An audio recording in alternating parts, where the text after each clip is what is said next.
1986 সালে সাধারণ জাতীয় নির্বাচন হয়। সেই নির্বাচনে 22টি দল সর্বদলীয় সংগ্রাম পরিষদ গঠিত হয়। তাতে এই কথা হয়েছিল এরশাদের অধীনে কোন দল নির্বাচন করবে না, এমনকি জামাতও বলেছিল। কিন্তু এই মুনাফিক জামাত এবং এই ফাঁসিবাদ আওয়ামী লীগ সেই এরশাদের নির্বাচনে তারা অংশগ্রহণ করেছিল, তারা ওয়াদা রেখে ওয়াদা রাখেনি।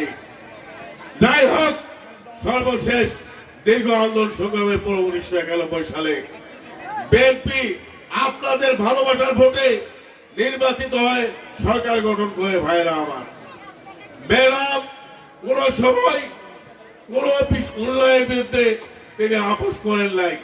এমত অবস্থায় দীর্ঘদিন চলার পরে 2009 সালে নির্বাচনের পর তিনি তাকে কি করলো, বিরোধী দলের নেত্রী হিসাবে গুলশানে তার বাসায় অনেক ইট বালু পাথর দিয়ে তাকে অলরেডি অবরুদ্ধ করে রাখে। ভাইরা আমার, তাকে বেরোতে দেয় না। এমন একটি কুষাণ সৃষ্টি করলো শেখ হাসিনা।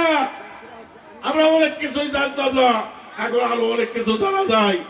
আয়না ঘরের সৃষ্টি করেছিল। ভাইরা আমার, আয়না ঘর মানে আজ দিয়ে পাল্লা লোক আয়না ঘর নয়, গুপ্ত কতগুলো নির্যাতনের স্থান, জেলখানার মতো এবং অন্ধকার প্রকোষ্ঠ। সেখানে 700টি আয়না ঘরের সন্ধান পাওয়া গেছে বাংলাদেশে।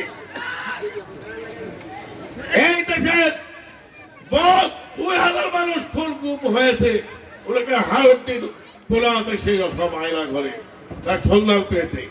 এই আয়না ঘরে যারা নির্যাতনে সহযোগিতা করেছে প্রায় 25 জন সেনা কর্মকর্তা, তার মধ্যে কুলাঙ্গাম জিয়াউল আহসান ইনি হলো সর্বপ্রধান। সারা দেশটাকে কারাগারে বানাইছিল। ভাইরা আমার, তার পরিপ্রেক্ষিতে আমার নেত্রীকে একটি মিথ্যা মামলায় তারা হলো জেল দেয় 5 বছরে। কি মামলা?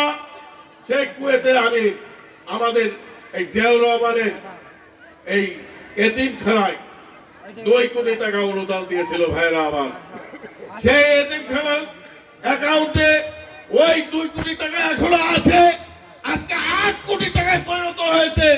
এখানে টাকাটা আমার ম্যাডাম কোথায় আত্মসাৎ করলো, যে টাকাটি এখনো ব্যাংকে গচ্ছিত রয়েছে।